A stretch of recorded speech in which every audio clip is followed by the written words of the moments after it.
It was a stormy night. A ship in the midst of the wide open ocean was wrecked, and only 2 men survived. They found themselves swimming, holding onto a piece of wood, to a small, deserted and desert island. There seemed to be nothing on the island. There they were, stranded together, and they decided that all they could do was pray. So they decided, since they didn't have a minyan anyway, to divide themselves to the 2 different sides of the island, one on this side and one on that side. And each of them would pray. The first man, the first day, he prayed for food and for fresh water. And when he woke up, he stumbled upon a beautiful fresh stream and a fruit tree with beautiful, sweet, exotic fruit.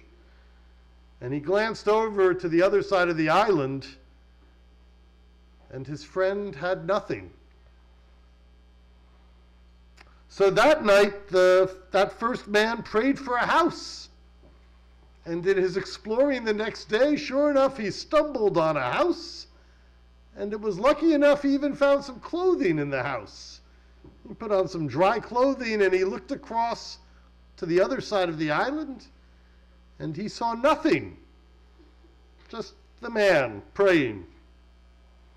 So this goes on. This first man keeps praying. He gets food, maybe a generator, maybe a TV. His prayers seem to be working. The amazing part is it takes days and days and days before he realizes he should pray to be rescued. So he prays to be rescued. He climbs onto the helicopter. And as the helicopter is beginning to leave the island, he hears a voice. And the voice says, "Why are you leaving your friend on the island?" And the man climbing onto the helicopter says, "My prayers were answered. Fresh food, fresh water, food, a house, clothing. I didn't even pray for that. A generator, more food, a TV, that was really a machaya. Wonderful things. That man must not deserve anything. His prayers haven't been answered at all." And the voice said, "What do you mean?" That other man had only one prayer, the same prayer, day in and day out. The first man is now stunned. And the voice said his prayer was simply that your prayers should be answered. Now I'll admit it's actually an old joke. I got laughter in the middle and I misplayed the punchline, but I sat it here in the middle of a short sermon. Or rather, let's read the prayer as I presented it, as a kavanah, a focus, an intention for how we approach our prayers and our hopes and our dreams in this world around us. It's not a prayer that tells us actually that we have to be like that second man on the island.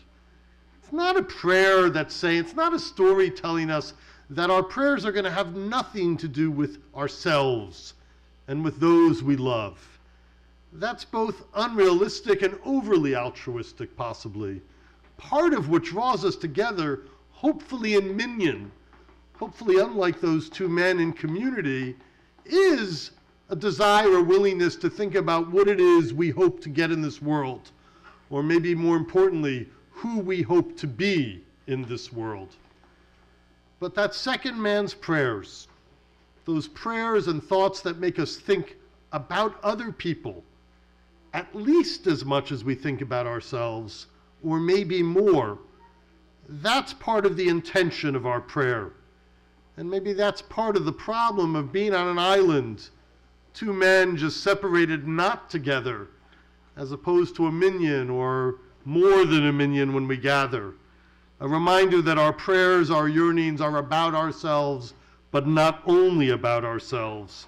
That we should be thinking also about those who share the island with us, those who share the land with us, those who share the world with us. It's nice when you get the TV or the generator, but it's even nicer when you think and act and do in ways that help take care of you and yours and others as well. Amen. And let